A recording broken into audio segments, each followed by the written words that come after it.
right now I'm performing a little ritual of my own, where I hook into the storytelling ancestors and go, help me to tell the best story that I can. And my story is going to begin with a ballad, and this is why I'm hooking into whatever energies are about. It's a ballad that David Campbell introduced me to, that Duncan Williamson sang. And I'll sing that, we'll have a story, and I'll end with a tiny little song by Daniel Johnston.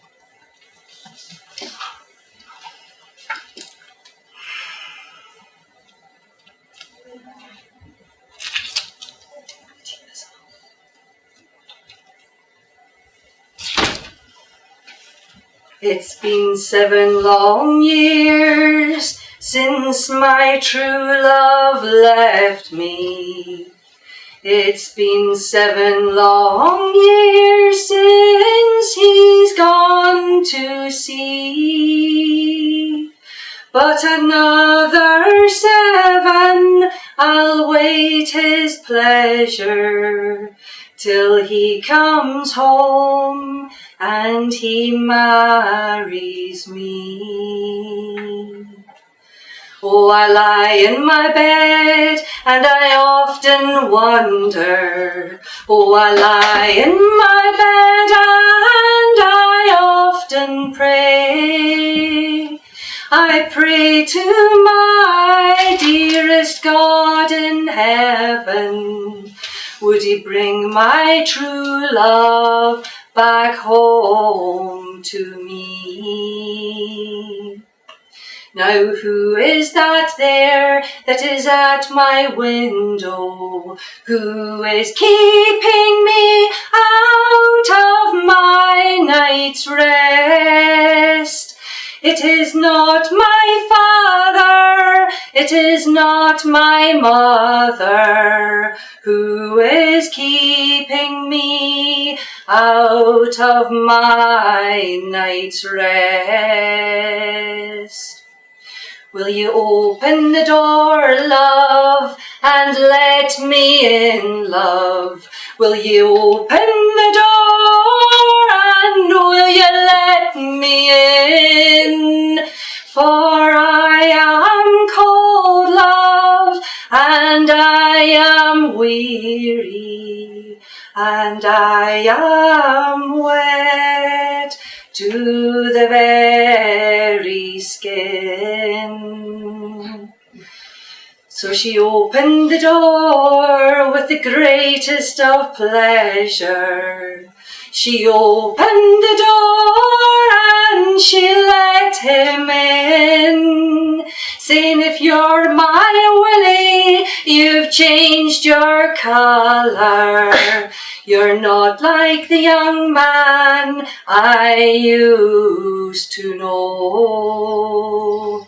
So they sat talking and went walking until the small cock he began to crow.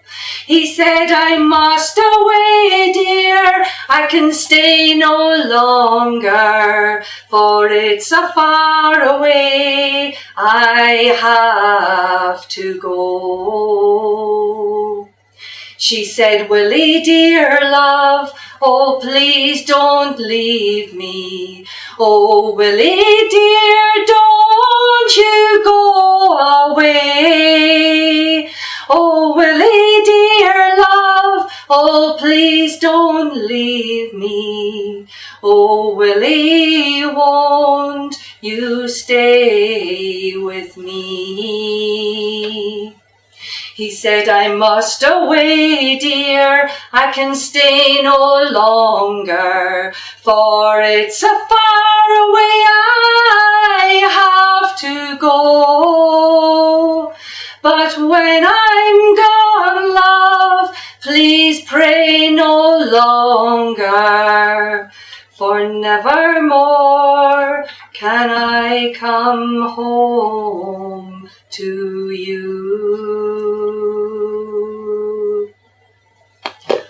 Long, long ago, the young folks, used to all go to the crossroads in the village, or the towns where they lived, where the earth had been stamped hard and smooth from their years of dancing. They would come on a moonlit night. They would come in their twos and their threes, arms linked, walking down the streets on the backs of horses, laughing, excited. And anyone who came on their own would always find somebody there to dance with. Except for one person. This girl, you see, she had lost her true love. He had died at sea. That spring, she had heard word that his herring ship had been shipwrecked, and he was taken to a faraway village that she didn't know, and there he was buried. And she wept and wept at this loss.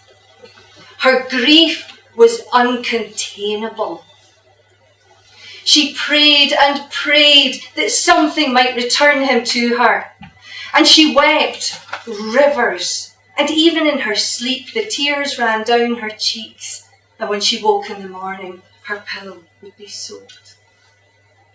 But still she would go to the dancing place, and there she would remember how she danced with her true love.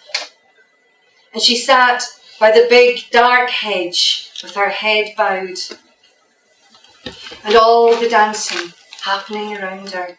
There were no instruments, just the music of their voices as they clicked and they sang and they kept time. And on this night, as the moon was real high in the sky and shining bright across the dancing place, a dark stranger came riding in on his horse, a broad-brimmed hat pulled down low over his eyes. He drew his horse up at the dancing place, slid off and started to dance. Oh, he was one of the best dancers there. He danced a good strathspey and a jig. Oh, and he danced with everybody, all the pretty young girls. And then, as the night drew late and the sky darkened and everyone moved off in their twos and threes back to their homes, the young girl, she still sat under the hedge, weeping. He strode over to her. Dance with me. No, I can't dance with anyone. You've been sitting here all night. Dance with me. No, I won't dance with anyone. I used to dance here with my true love. I won't dance with you. But he took her by the wrist and he pulled her up. And he said, your face is all puffed and raddled with your crying. It doesn't become you. Dance with me. And he pulled her in close. He drew his arm tight around her waist and he made her dance. And he spun her around the dancing place, whirling and twirling until her head threw back and she had no choice but to look at him, and she saw his face. Oh, it's you! But they said you were dead. Did they now? Yes! They said you were lost at sea and I'd never see you again. Is that what they said to you? Oh, yes, it was. Oh, I can't believe you're here. Oh, stay with me. Don't ever go. Aye, but I must go. I must be back before the dawn breaks. Take me with you. Take me with you, please. I'll go anywhere with you. Oh, he said, no, you don't want to go where I go. Where I live, it's damp and it's dark. But I could help. I could make it warm. I'd build a fire. It would be homely. No, I have no money and it's cold and you wouldn't like where I live. I'd go anywhere with you. I don't want ever to leave you again. Please take me with you. And so he climbed up on his horse and he pulled her up behind her onto the saddle and he said, hold on tight, we'll be riding fast tonight. We must be back before the dawn breaks. Put your arms around my waist and hold on. And so she did. She wrapped her arms tight around his waist and she held tight to his belt buckle. He spurred the horse with his heels and the horse's hooves clicked sparks on the ground as it cantered straight off into a gallop, faster than the wind, her hair streaming out behind her. The wind couldn't catch them. Faster and faster he rode. "It's too fast, slow down!" But he couldn't hear her as the wind caught her words and threw them behind her. And at that moment, her shawl was whipped from her shoulder. She had to let go and grasp it back round her again. And as she reached her arm around his waist, she didn't grasp the buckle, but his shirt, and she noticed it was wet and it was cold. "Why is your shirt so wet and cold?" But he didn't answer.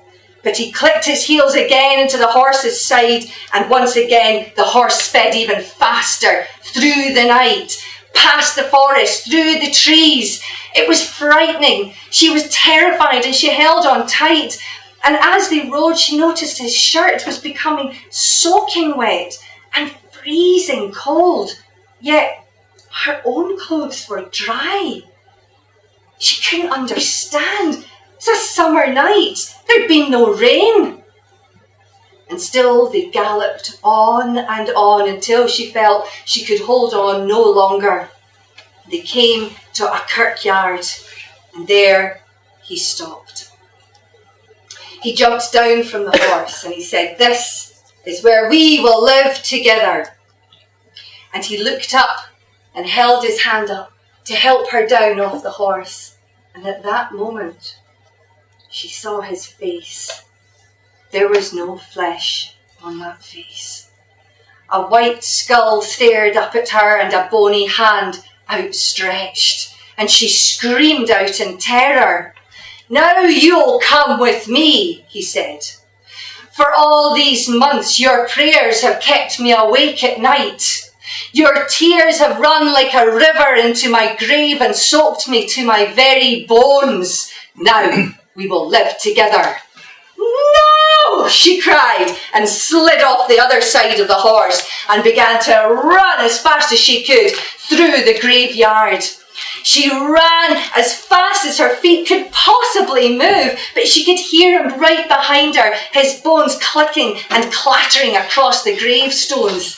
He reached out and he grasped a hold of the border of her shawl and pulled it from her shoulders. But no matter, she ran on, out of the kirkyard, into the road, and just, she thought, "I can't run anymore," and she turned around to see what kind of progress she'd made. And at that very moment, the cocks crowed all around, and the first rays of white dawn's light rose above the headstones, and she watched as he disappeared and his horse disappeared like a mist across the graves. She fell down in a faint of exhaustion. A short while later, the milkmaid came by. She ran to get help, and they lifted her body and they took her to a safe house and they tended to her. And when she woke, she told them what had happened. Well, they thought it was a bit of a story, but they went to the graveyard to check anyway. She had told them how he had grasped the border of her shawl and pulled it from her shoulders. And sure enough, they found what looked like her shawl, as she described it, draped over one of the gravestones. They picked it up, but it was stuck, and they saw that it ran down into the ground. So they got some spades and they began to dig, and the shawl went further down into the ground, and they dug all the way down to the coffin, and still the shawl could not be retrieved. They went to get the minister to get permission to open the coffin. They opened it up and they called for the girl. She came. She looked down into the grave, and there she saw the white bones of her true love grasping the corner of her shawl. And in that moment she knew she would weep no more. True love will find you in the end.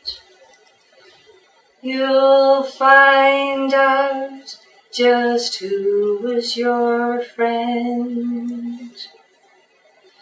Don't be sad, I know you will, but don't give up until true love will find you in the end.